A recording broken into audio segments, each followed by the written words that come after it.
世间，风云涌天下流亡，我随你同往。过千山，行万江，我怕满荒漠上花在岸。爱与恨，太凌乱，千看聚散，风行云为淡。春秋长，终能与你浪迹红尘一趟。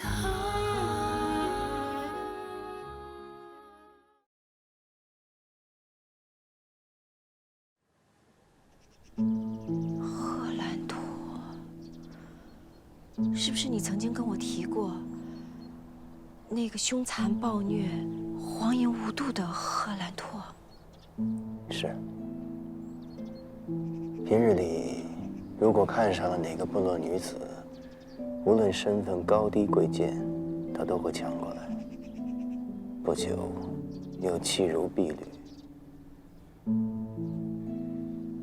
哪家的女子，若真是嫁过去，不会有好结果的。若是如此，谁愿意被选上？皇帝以为呼兰物色了一位贵女，何兰真此行，提出呼兰愿退兵50里，从此再不与我大成新兵，以此为聘。自古以来皆是如此，男人的证据，却总是拿女人做筹码。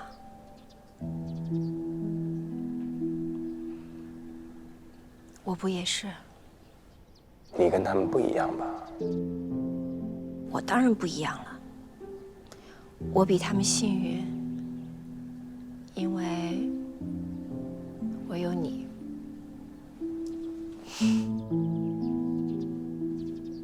大王，王妃该用药了。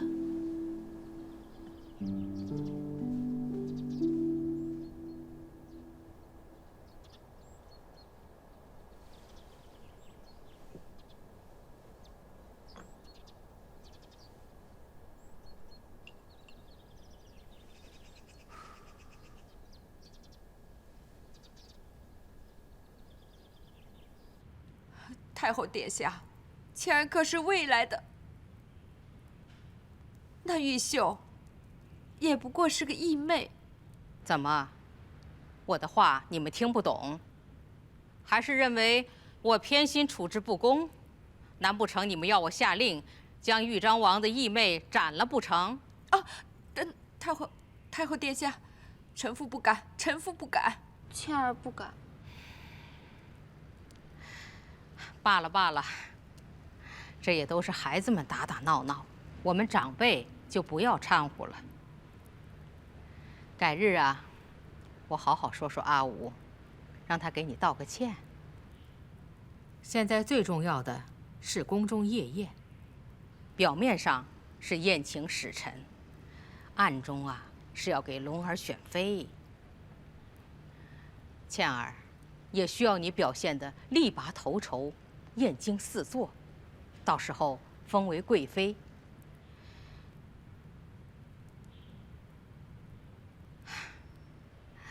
如此，也不会委屈了倩儿的才貌。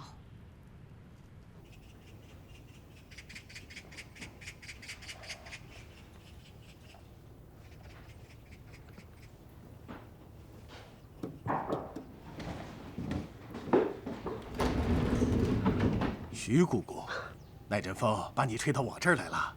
徐姑姑，请。好。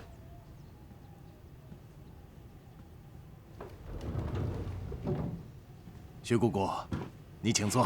啊，不用了，王妃让我请您过去。可是有事？咱们府里头就要有喜事了。喜事？哦，徐姑姑说的可是玉秀姑娘和宋将军？正是此事。王妃说了，玉秀姑娘是王府里出嫁，定然要风光大办，请您过去就是要商议此事。果真是喜事。话说，自从王妃落胎以后，王府里阴沉了好久。这次一定要好好的热闹一番。薛姑姑，你先回去，我对完手里的账，立刻就去。好，你请。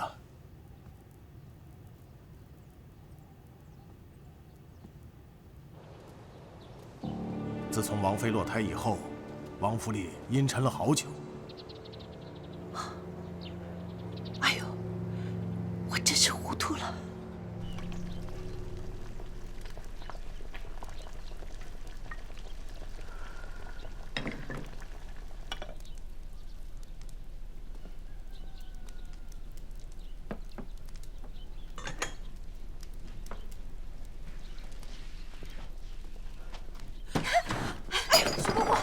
你什么事这么着急啊？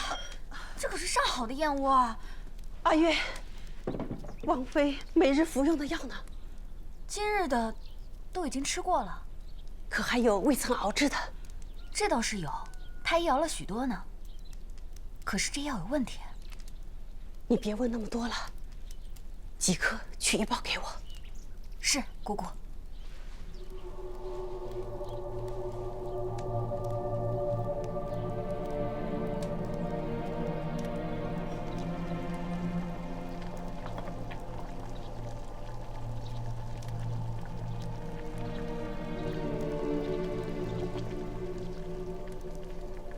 来了，徐姑姑，我把这半个月的药都抱来了。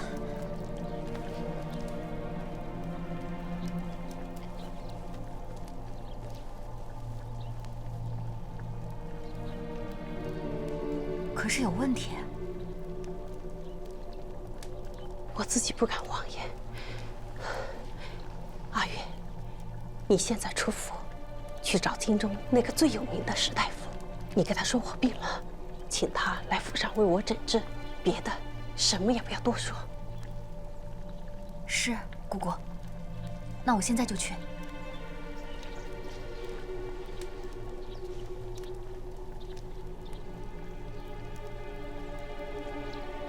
希望这次是我错了。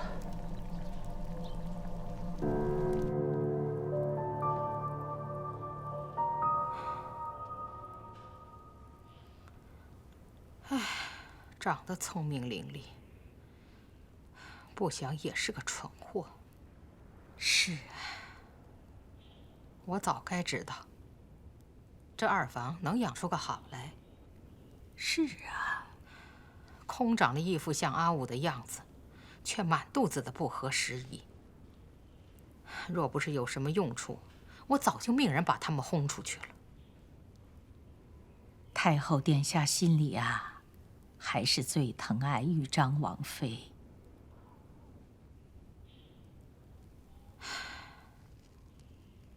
我与阿武的感情早就被伤得支离破碎了，也不差这件事。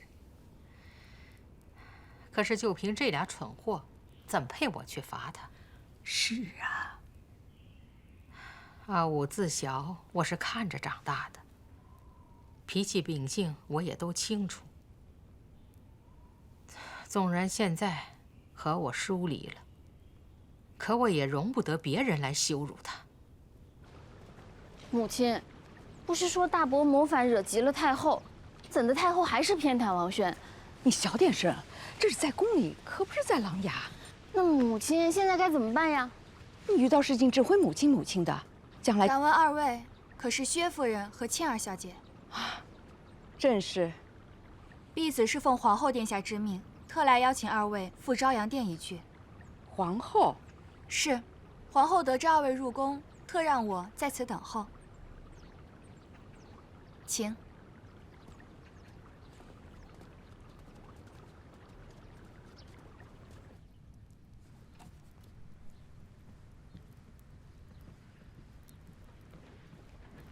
自上次与妹妹一见，竟十分投缘。今日听闻妹妹与薛夫人入宫，便请你们过来坐一坐。妹妹，初九宫宴你准备好了吗？我可等着看你惊艳四座，力拔头筹啊！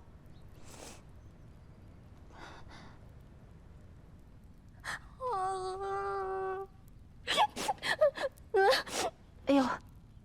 这怎么了？好端端的，怎么哭起来了？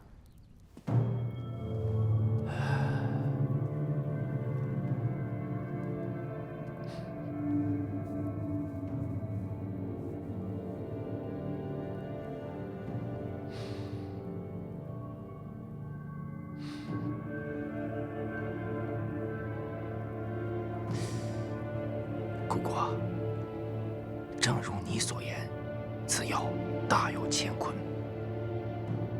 虽说是以补药为主，却添杂了几味其他的药。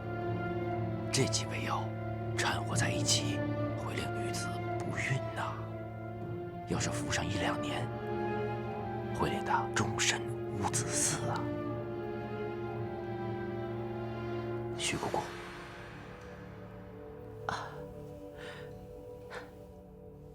谢谢你。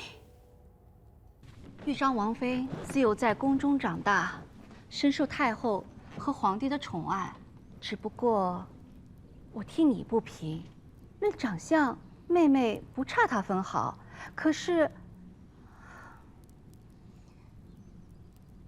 那太后说什么？太后她倩儿不懂事。在皇后面前妄言了。太后教育的是，得饶人处且饶人。哎，这说一千道一万，还是豫章王妃的命好。虽然她的生父被流放，可还有一个豫章王夫君，说不定真比起来，就是我，也要让她3分。皇后，不说了，不说了，我要再说下去。好像我显得小气，心疼那个镯子了。霓裳，殿下有何吩咐？去把那只我珍藏的碧玉尊拿过来，送给倩儿妹妹。皇后，使不得，使不得。是啊，倩儿已经收了您一个镯子，还让倩儿给弄碎了，怎好意思再收您的赏赐呢？那怎么办呀？谁要妹妹这么入我的眼，我愿意。殿下，取来了。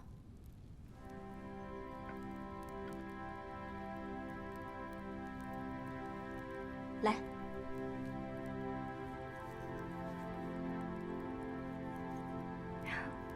真好看，妹妹，记住了，这次可要收好了，别再被人欺负了。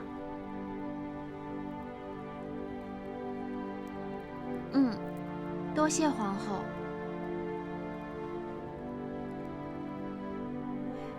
妾身告退。倩儿告退。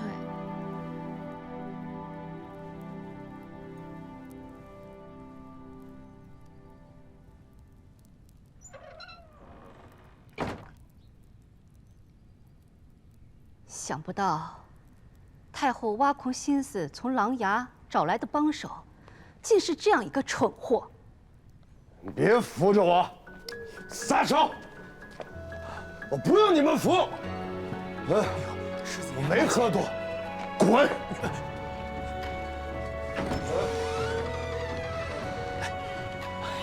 世子怎么会喝多？谁说我喝多了？我清醒的很。没喝多，没喝。你慢着，你慢着。别跟着我！父亲他怎么死的？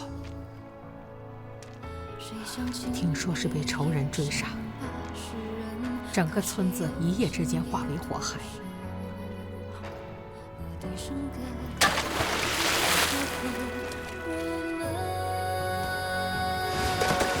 你是我亡命公子，将来是要继承家主之位，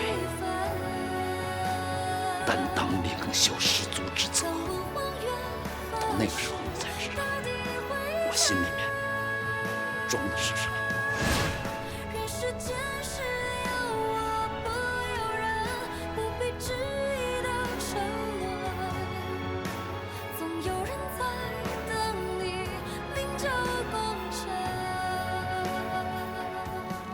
大王，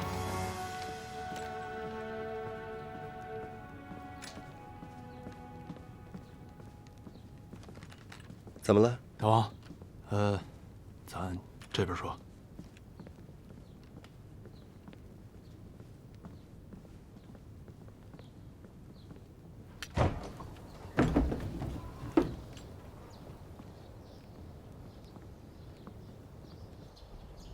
这么神秘啊？出什么事儿了？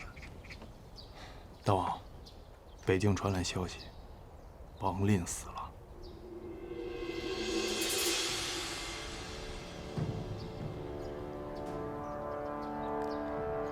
确定吗？当地官府的消息，刚刚送到，宫里现在应该也知道了。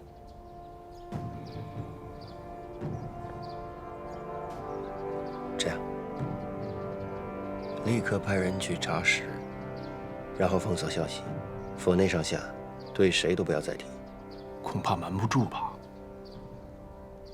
能瞒多久算多久吧。等他身子再好些了，我再跟他说。是。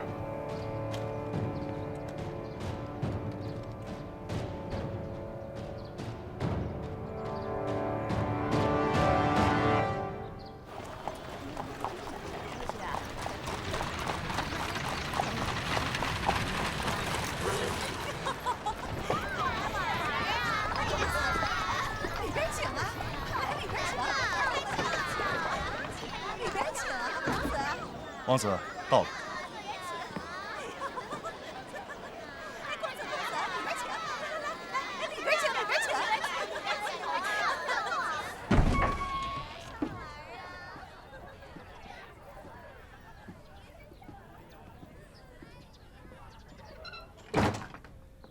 索拉拜见主上。不知主上亲临，多有怠慢。起来吧。让你委身于这种地方收集情报，辛苦了。愿为主上肝脑涂地。好，告诉我所有的消息，事无巨细。是，主上。这月柳阁来来往往的不乏达官贵人，只言片语拼在一起，时常会有意外的收获。好，原来有这么多人想让萧齐死。好，那我们要做的就是把这些人聚在一起。没想到啊，要弄死萧齐在这大成的京城，倒是比宁硕容易。主上，这萧齐狡猾得很，属下认为主上的安危更为重要，还是待主上离开京城之后再动手也不迟。不。我就是要看着他死，他不死，我不休。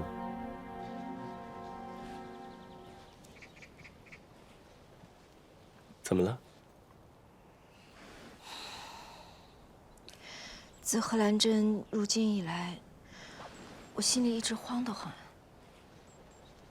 慌什么？从前他把刀架在你脖子上，你也没慌啊。拉着他一起跳崖同归于尽，你也没慌啊。怎么现而今，他只是一个使节，你反倒是慌了呢？因为他一直想要你的性命。我觉得他就像沙漠里潜伏的毒蛇，随时会咬人。你有这样一个敌人，紧紧地跟着你，我心里自然是害怕的。从来没有人会怕我出事。在宁朔，我的将士们都觉得萧齐是一个永远也不会失败的存在，没有人会担心我。可我担心啊。参见大王王妃。有事吗？大王，胡光烈将军在书房等你，说是有要事要与你商议。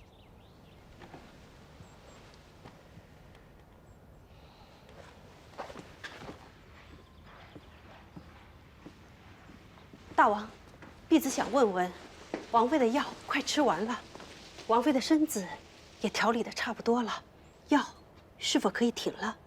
徐姑姑说的对，一想起来吃那个药，我心情就郁郁。停了吧。太医说了，这药啊，得喝。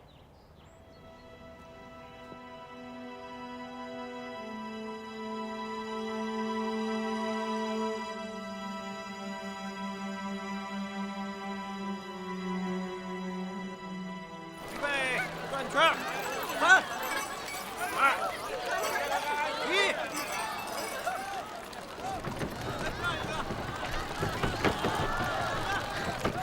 那是什么？行了行了，别要看了。耍猴的。快进来吧。停车！停车！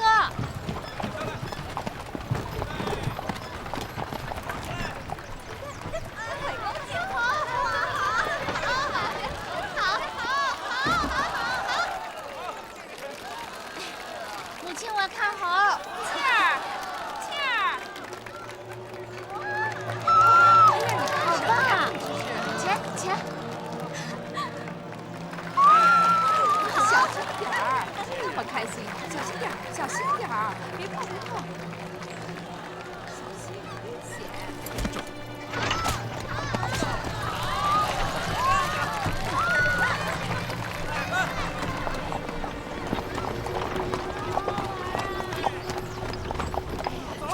咱们先上车。母亲，我看猴。母亲，我看猴。啊，行了行了行了，看一下就行了，我们先上车啊。好，走走走啊。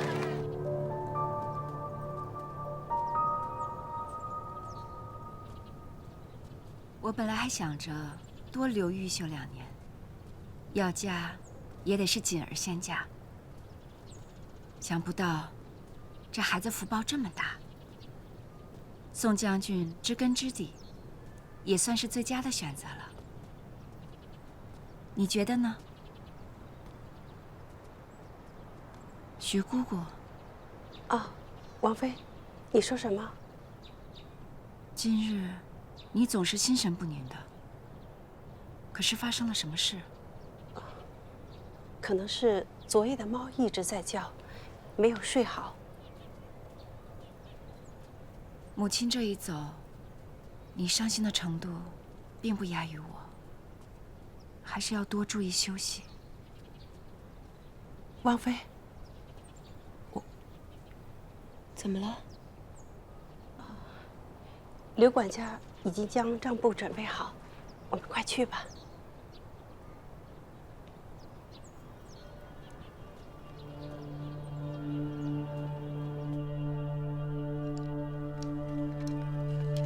刘管家，你是说，咱们王府非但没有结余，还有欠账？是。何以如此？启禀王妃，大王虽位高权重，可身后也有几十万大军要开销，所以这些年，大王在钱财上一直不太宽裕。自从大王晋升为王，朝中拨发了不少的军费，再加上每次论功行赏的不匹钱粮，怎会狼狈至此？朝廷每年拨的军费，都要经层层盘剥，落到将士们手里，最多也就是饿不死。难道大王把自己日常的俸禄都填补进去，还是不够？是，不仅如此，大王还自筹钱粮，让麾下的士兵们吃饱穿暖，大家伙都愿意跟着他，为他效命。大王这赫赫的威名，不仅是在战场上拼杀出来的，更是爱兵护兵得来。除此之外，大王还有一笔不小的开销。什么开销？老奴不敢多言。刘管家，你就说吧，大王不会怪罪你的。但说无妨。有些话，老奴早就想跟王妃说了，只是大王一直不让，不知王妃可否一步，随老奴去一个地方，便什么都明白了。好。王妃到了。我竟不晓得王府里还有这样的地方。你进去看看就知道了。王妃，开门。是。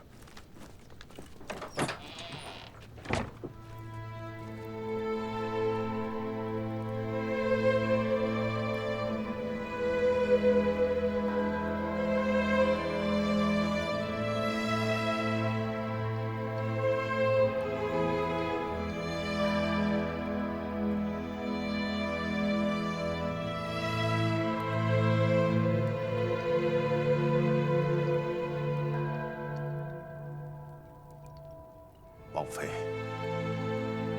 这些都是跟随大王征战的将士们。他们为国捐躯，却连马革裹尸都做不到。大王不忍，弃忠魂于沙场，便专门立了这间祭堂。他们中的许多人都是家中的顶梁柱，一旦亡故，他们的父母、妻儿无人依靠，这些年全仗大王接济和照顾。阵亡将士，朝廷不是都有抚恤？朝廷只在乎士族大家的得失。这世上除了大王，没人在乎我们的死活。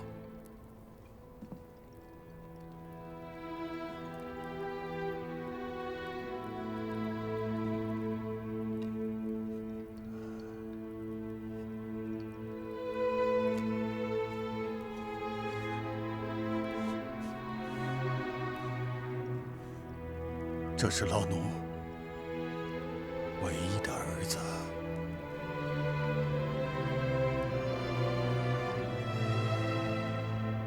6年前，卒于长水一战，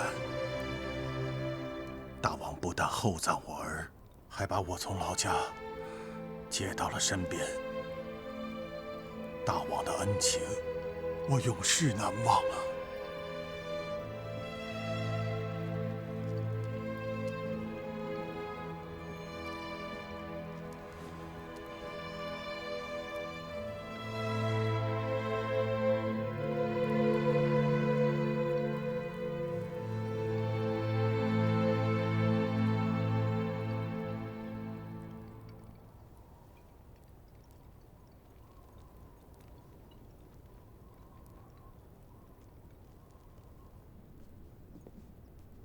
如此说来，大王这些年的俸禄和奖赏，都接济这些烈士的家眷了。是，但即便如此，也时常捉襟见肘。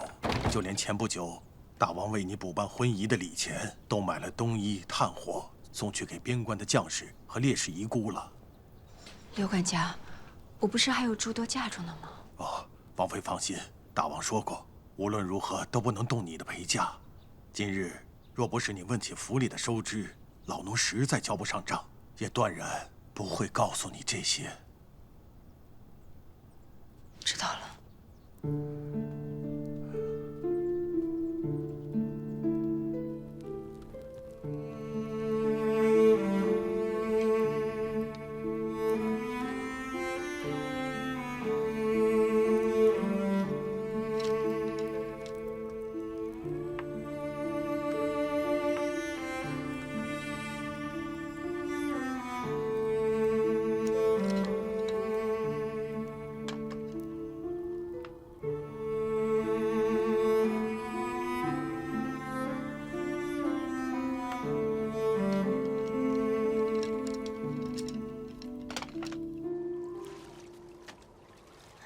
你说咱们怎么就没有玉秀那么好福气，一下子飞上枝头变凤凰了？可不，原本他多丢人啊！耀小姐当着这么多人的面给他打了一顿，差点小命都没了。还有宋将军，全王府的人都知道玉秀倾慕于宋将军，大伙儿还时不时的嘲笑他，没成想竟遂了他的愿。众目睽睽，宋将军竟然把他给抱走了。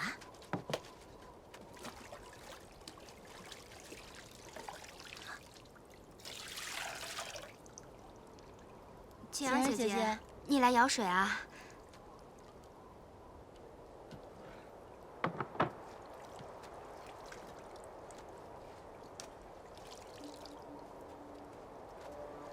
走了。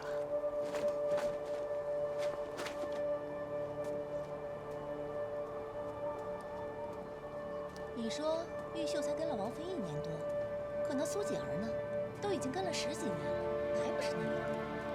将来顶多呀，找一个富庶的人家嫁了，也就顶天了。跟玉秀这个将军夫人比起来，真的是一个天上一个地下。你说，真的是人比人气死人呐！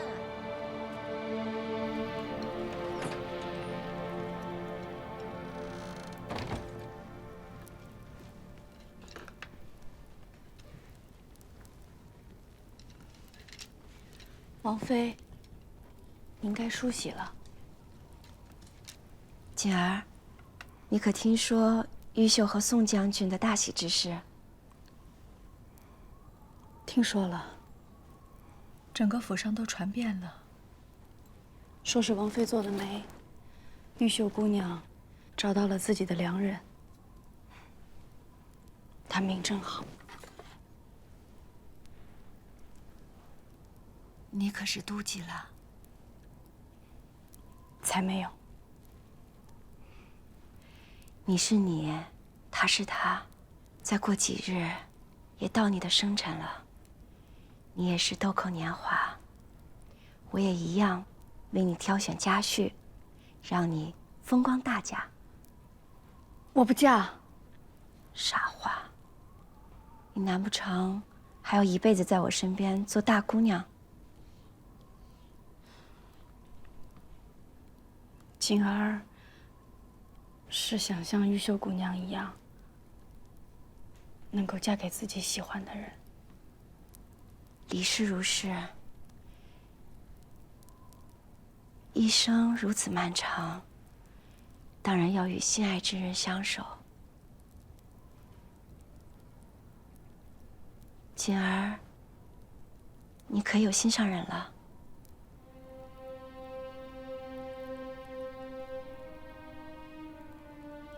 不回答我，那定是有心上人了。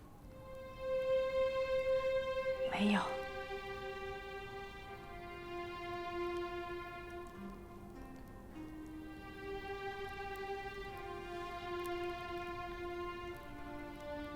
王妃，安平王还是你的心上人吗？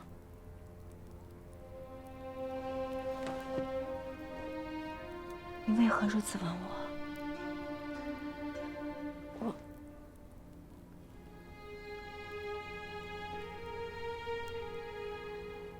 紫檀与我有缘无分，不过他在我心中永远是重要之人。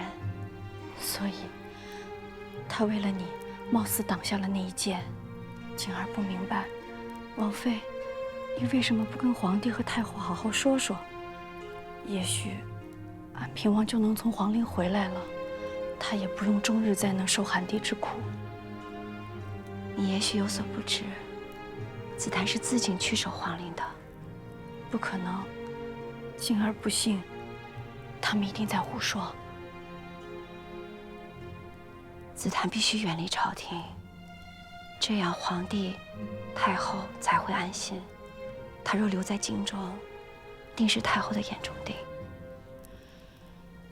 纵然锦衣玉食，可他头上时时刻刻利剑高悬。难道安平王此生就这样被困在皇陵了？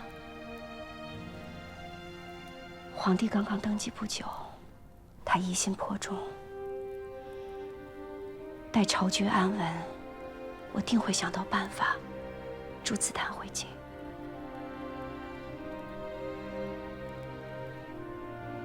昔日儿女情长，今日已成手足之年。那日子律作乱，紫檀舍命相救。同样，若有人伤害紫檀，我也会如此。可是安平王他现在……你今天是怎么了？罢了，不说这些了。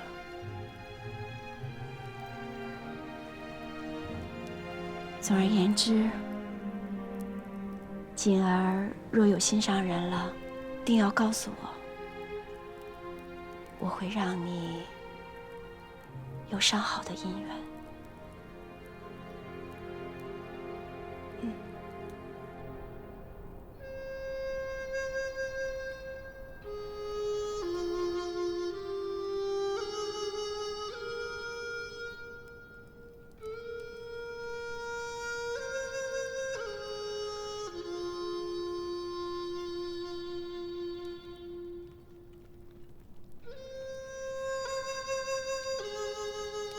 启禀安平王，京城有信。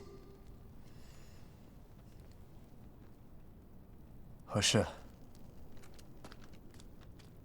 呼兰王子说，他半个月后会折返呼兰，盖道而行。届时，愿安平王在20余里外的凤凰山一见，不知可否？嗯。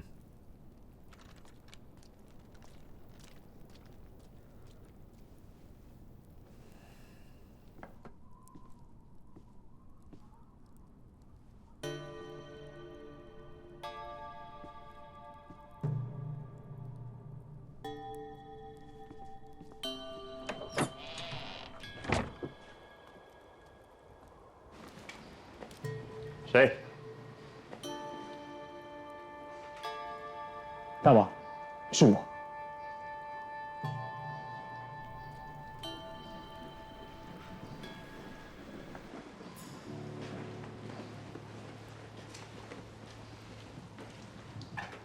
这么晚了，有事儿吗？启禀大王，不是什么大事。庞贵明日再来。庞贵告辞。等一等，王氏暗卫消息灵通，可你也跟在他身边这么久，知道他现在身体的状况，再也经不得风雨了。什么话该说，什么话不该说，我希望你心里有数。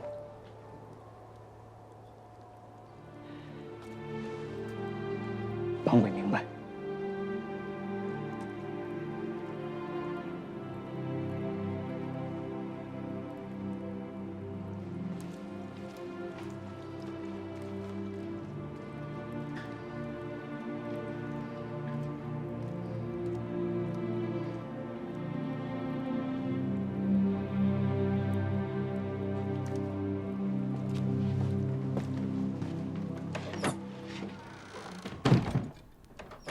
王妃，大王回来了。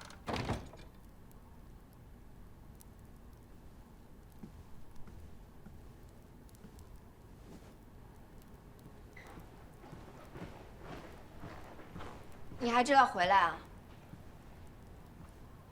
我回来的是稍微晚了点儿。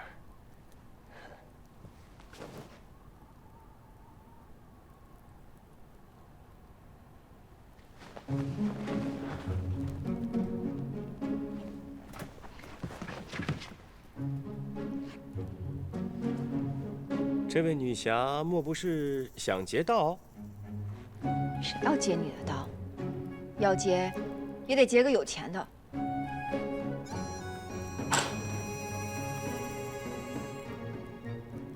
你给我说，木屋是怎么回事？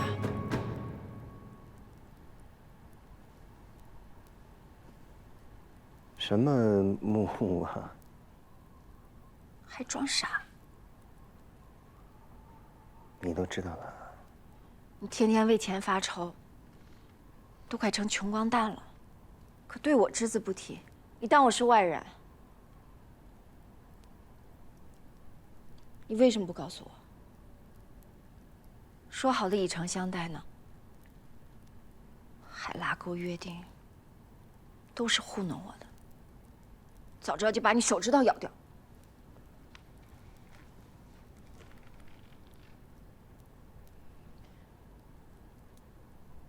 今晚你就别进来了。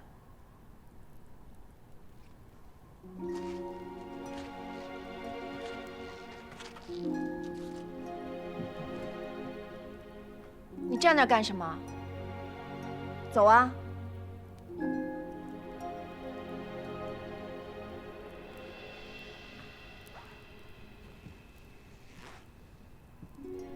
知道我嫁妆丰厚，都不跟我张口。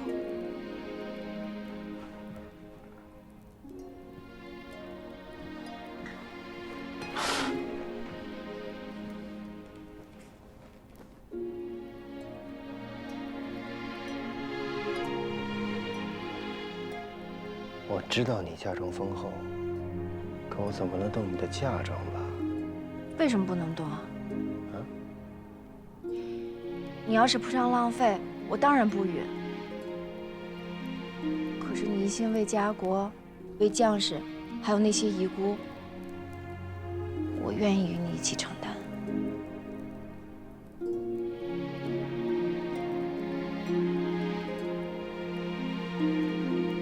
你也不仔细算算，就你那点家底，够坚持多久的？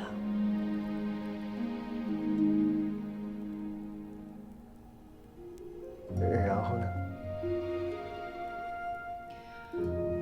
我刚才仔细过了一下账目，我打算把我们所有的银两都拿去换商铺，这样用我们的收入来救济他们，如此才能长久。知不知道？你可真是集美貌与智慧于一身的女子。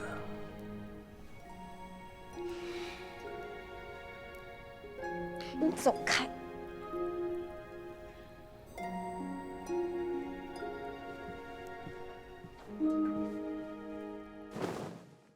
唯恐泪雨沾湿你菱花，时间追逐远去的戎马。若思念尚有涯，为何刻在天下？泪可寄情难夹。听风哭哑如千丈悲家，梦中一念你笑颜如花。此去现一怒马，归来因你温雅，心难舍放不下。等沧海洗尽了铅华，与你花前月下。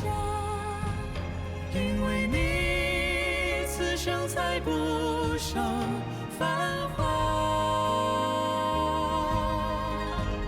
等云海风烟淡化，天涯尽处归家。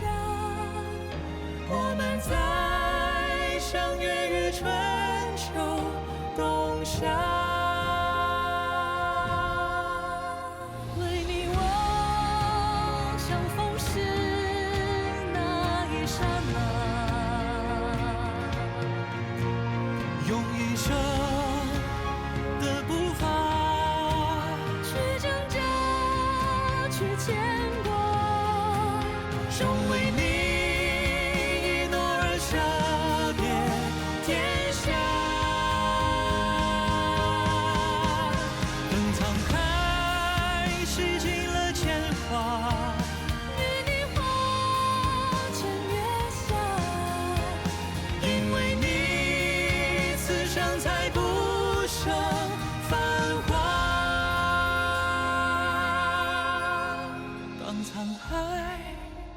乾坤变化，天涯尽处归家。